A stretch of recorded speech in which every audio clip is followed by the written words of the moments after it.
था, पर मैं गरीब था क्योंकि मैं भागता बहुत ज़्यादा था। महीने में 30 दिन वो मेरे को ऐसे पीसते थे जैसे आम को पीसते हैं ना, कि इसमें थोड़ा बहुत भी बचना नहीं चाहिए। वो 30 दिन नहीं काम लेते थे, वो मेरे से 45 दिन काम लेते थे, रात को भी काम लेते थे कि दिल्ली आ जाओ। वहाँ पैसा तो था, पर पैसा खर्च भी बहुत होता था। वहाँ मुझे आनंद नहीं आया। वहां पर जब मैंने बात की तो उन्होंने बोला कि आप एक दिन 35,000 तक पहुंच जाओगे, और 22 साल पहले 35,000 की बात करना बहुत बड़ी बात होती थी।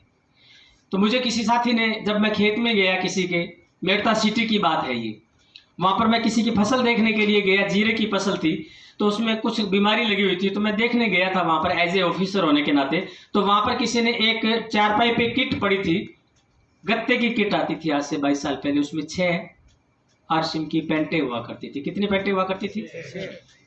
और कोई प्रोडक्ट नहीं। आपके पास में कितने प्रोडक्ट है? 700। अच्छा, कल्पना करो आपको मैं 6 पैंट दे दूं और आपको बोलूं कि आरसीएम करो, आपके लिए आसान होगा क्या? मैं जिसके पास भी जाता वो कहता पागल है क्या, पेंटे लेके आ गया, शर्ट तो लाया नहीं। मेरी कंपनी क्या थी पहले? शूटिंग की कंपनी थी, कपड़ा था ही नहीं इस शर्ट का, पेंटों का कपड़ा था। फैशन शूटिंग प्राइवेट लिमिटेड सिर्फ कपड़ा बनाती थी पेंटों का, कुछ भी नहीं बनाती थी। तो मेरे को उसने बोला कि ये, मैंने कहा ये क्या है? तो उसने बोला ये तिजोरी है, इसमें बहुत सारे पैसे निकलते हैं, जितने आप सोचोगे ना उतने पैसे निकल सकते हैं। तो हम अक्सर अपने आप को ज़्यादा पढ़ा लिखा और समझदार मानते हैं, लोगों को बेवकूफ़ मानते हैं। मैंने कहा ये किसान का बेटा है, ये क्या जानता है, पागल बात कर रहा है, इसमें अनलिमिटेड पैसे कैसे आ सकते हैं? पर वो नाम बड़ा बड़ा उसके ऊपर नीले अक्षरों से लिखा हुआ था, आरसीएम। वो मेरे दिमाग में चल रहा था। उसकी लड़के की बात मेरे बार बार दिमाग में आ रही थी कि ये तिजोरी है, इसमें बहुत सारा पैसा है। तो जब कोई बात दिमाग में बार बार आ जाती है ना, आज से लगभग 34 साल पहले मेरे गांव के अंदर एक लड़की आई, सरकारी स्कूल के अंदर प्रतियोगिता थी। आज से 35-37 साल पहले यूँ सरकारी स्कूल में प्रतियोगिता होती थी।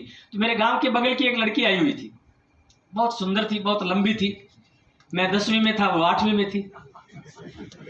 मैं बाजार में पढ़ने जाता था, वो गांव की लड़की थी, गांव के अंदर आई थी। मेरी सिस्टर भी वहां पर गई हुई थी। चम्मच दौड़ थी, मतलब अलग अलग प्रकार के वो गेम थे। सुई धागा का गेम होता था, भागते हुए सुई धागा लगाना, भागते हुए चम्मच के अंदर वो गोली को लेके जाना। तो मैं बैठा बैठा दीवार पर बैठा था, यूं देख रहा था। मैंने कहा ये लड़की कहाँ की है, कि ये वहाँ की। मेरी सिस्टर से पूछा ये लड़की कौन है, कि ये तो भैया उस गांव की है ये। उसने बोला तू क्यों पूछ रहा है? मैंने कहा मैंने वैसे ही पूछा। तो मेरे दिमाग में वो लड़की बैठ गई, बहुत गजब की लड़की, बहुत सुंदर लड़की है, हर मामले के अंदर नंबर 1 पे है। सुई धागे में नंबर 1, चम्मच दौड़ में नंबर 1, मतलब जहां भी उसको देखा ना, जितनी प्रतियोगिता हुई उसमें वो नंबर 1 थी। तो मेरे दिमाग में वो सोऊं तो उठूं तो वही वो दिमाग में आए, बार बार वही है। तो मैंने ईश्वर से बोला कि तू कहीं है क्या? तो उसने बोला कि हाँ हूँ। मैंने कहा इससे मेरा शादी होना चाहिए।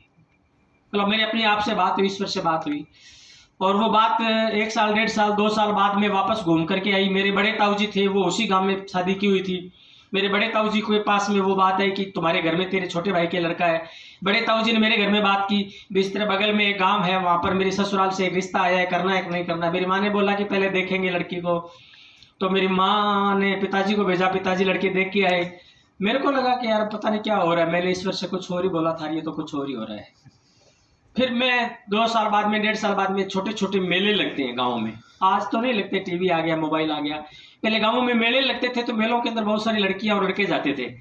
तो मेरे को बोला गया कि वो लड़की वहां भी आएगी, तुम देख के आ जाना। मैं जब जाकर के उस लड़की को देखा तो मैं समझ में आ गया कि ये तो ईश्वर ने वही लड़की मेरे को फाइनल करके दी है।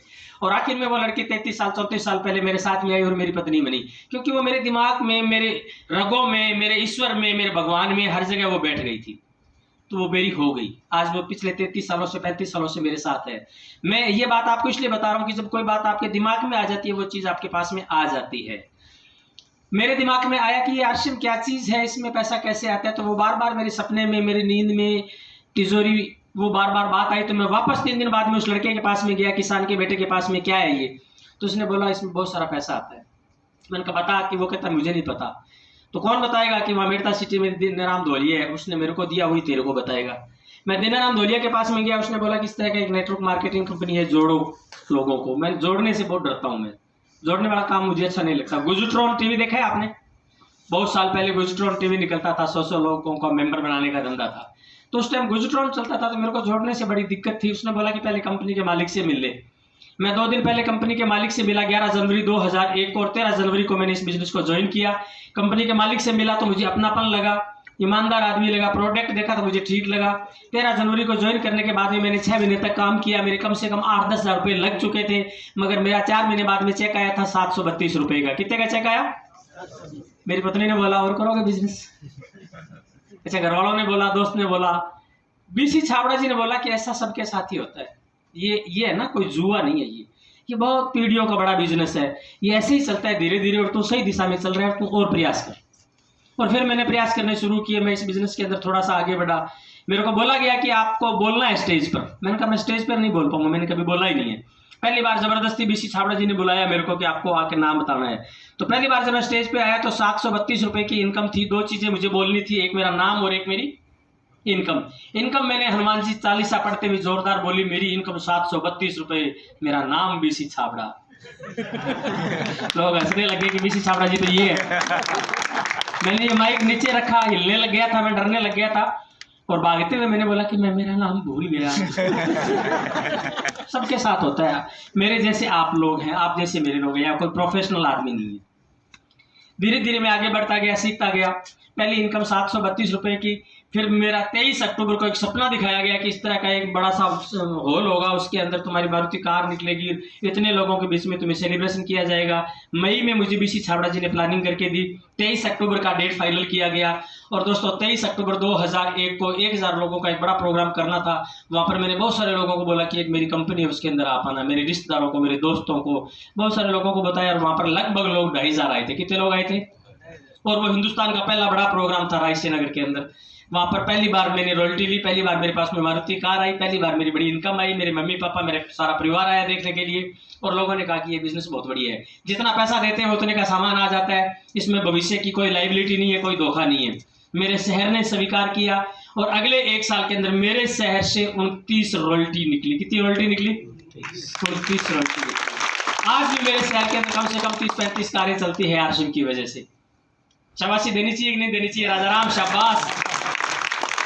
आप भी अपने आप को शाबाशी दो कि इससे बढ़िया कोई बिजनेस नहीं हो सकता कि आपके पास में 6 पेंटें नहीं है, आपके पास में कम से कम 400-500 प्रोडक्ट, और ऐसे प्रोडक्ट हैं जिनके बारे में बात करूं तो शायद दिल निकाल करके देने को मन करे। तो मेरी जो दूसरी, तीसरी, चौथी इनकम थी वो लगभग 25,000 रुपये के आसपास थी। 3 साल बाद में जो मेरी इनकम थी वो लगभग 1,17,000 के आसपास थी। फिर 6 साल बाद में जो मेरी इनकम थी वो 3.5 लाख रुपए की थी। फिर इनकम बढ़ती गई, ग्रुप बढ़ता गया, लोग बढ़ते गए। धीरे धीरे मेरे को मेरे गुरु ने बताया कि यहाँ पर बैठे मत रहो, यहाँ का बिजनेस इनके हवाले करो, तुम बाहर निकलो।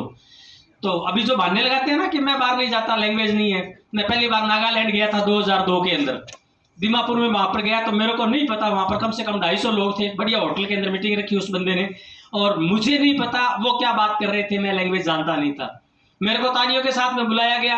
एक आदमी वहां पर खड़ा होकर के हिंदी को उनकी लोकल लैंग्वेज में बात कर रहा था, आसामीज में मैं बोलता गया। वो मात्र 25 मिनट की मीटिंग थी। वहां पता नहीं लोगों को क्या समझ में आया, क्या नहीं आया, क्या बिजनेस प्लान रहा, मगर मैं वापस वहां पर 2 ही बार गया हूँ। या तो 2002 में गया था, एक बार 2007 में गया था, या 2015 में गया था। कितनी बार गया? मैं 3 बार गया। वहां पर बिजनेस 2.5-3 करोड़ का हर महीने आ रहा है। मैं छत्तीसगढ़ गया, मेरे को लैंग्वेज का पता नहीं था वहां पर क्या बोल रहे थे वो, पर मेरा जब मौका आया तो मैंने मेरी बात को रखा, और वहां पर आधे लोगों ने समझा, आधे लोगों ने नहीं समझा। मैं झारखंड गया, वहां पर क्या खिचड़ी खिला करके मीटिंग की गई। वो आपस में क्या बात कर रहे थे मुझे पता नहीं है। मैंने पूछा ये खिचड़ी क्यों खिलाई? कि यहाँ पर है ना, लोगों को लाने के लिए खिचड़ी खिलानी पड़ती है।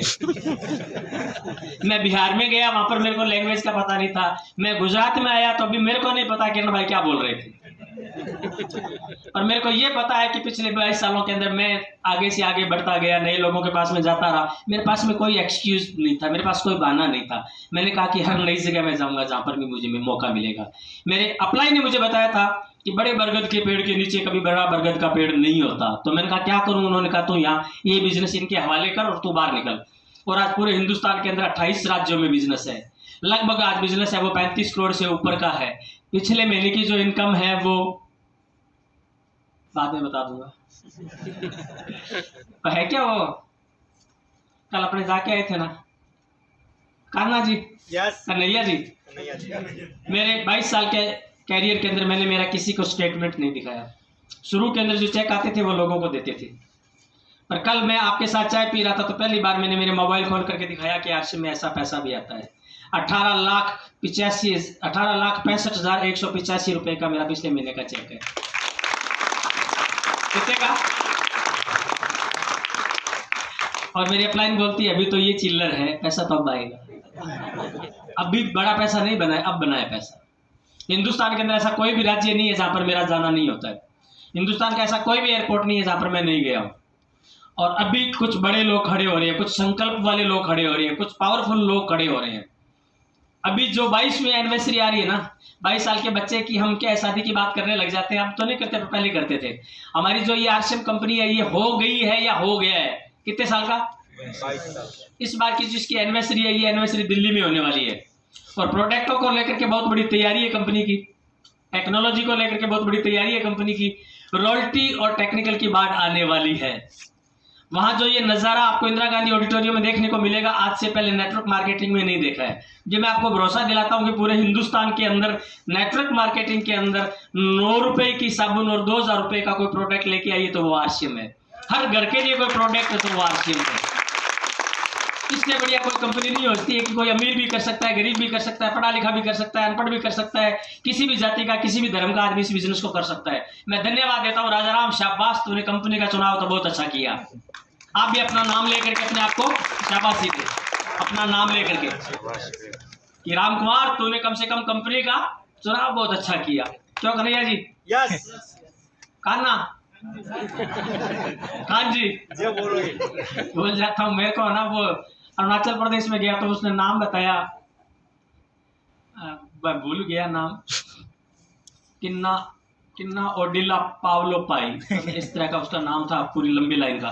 तो वो अभी टेक्निकल पर आया था तो उसने बोला कि सर आपने उसको कांग्रेचुलेशन बोलना है। तो मैं नाम बोलूँ तो उसका नाम कैसे बोलूँ? तो मैंने उसको इतना ही बोला कि आपकी ज़िंदगी के अंदर बहुत बाहर आए, आपने बहुत मेहनत की है। अरुणाचल प्रदेश के अंदर जिस तरीके से आपका बिजनेस गया है, जिस तरीके से आपकी पिन गई है वो काबिल तारीफ है। तो नाम भी याद नहीं रहते हैं और आप अदरवाइज बता लेना, मैं आपका दिल से सम्मान करता हूँ। कल आपके साथ बैठा था, चाय पी थी, नाम कई बार याद रहता है, कई बार नहीं रहता है। 2 बार चाय पिलाओगे तो तीसरी बार मेरे को नाम पक्का हो जाएगा।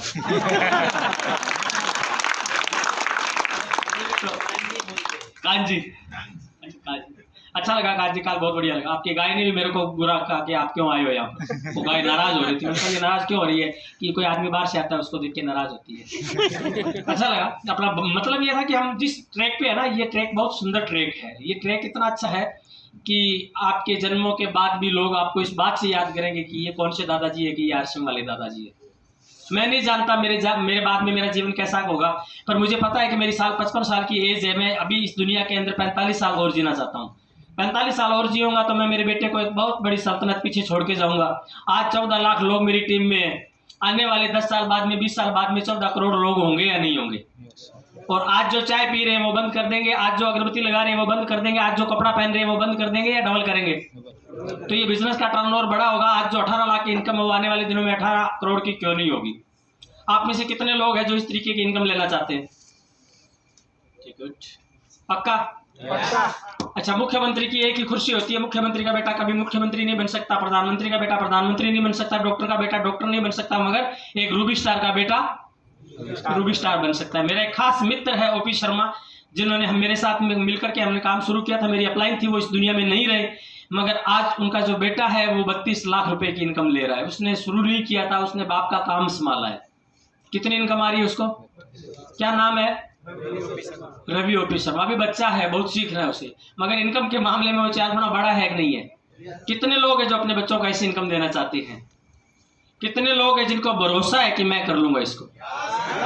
आपसे कमजोर हूं मैं कई मामलों में, आपसे कमजोर हूं मैं लैंग्वेज के मामले में, आपसे कमजोर हूं मैं एजुकेशन के मामले में, मगर फिर भी मैं अगर यहाँ तक पहुंचाऊं तो मेरे से तो बहुत ज्यादा आप पढ़े लिखे हैं, मेरे से तो बहुत ज्यादा आप घूमने वाले हैं, मेरे से तो बहुत ज्यादा आप मार्केटिंग प्लान बताने वाले हैं, मेरे से तो बहुत ज्यादा आप प्रोडक्ट सेल करने वाले हैं। आप आगे जा सकते हैं या नहीं जा सकते हैं? yes. अभी जो है ये एनिवर्सरी आ रही है ना, उस एनिवर्सरी की तैयारी अपने 13 नवंबर को करेंगे, आज नहीं करेंगे। कब करेंगे? जोर से बोलो। 13 नवंबर को क्यों करेंगे? कुछ नहीं होगा तब तो चिड़िया खेत उड़ जाएगी है? 13 नवंबर 2022 इंदिरा गांधी ऑडिटोरियम, हजारों लोगों का वो ऑडिटोरियम भरा हुआ होगा। हम उस दिन 2 काम कर सकते हैं, या तो पश्चात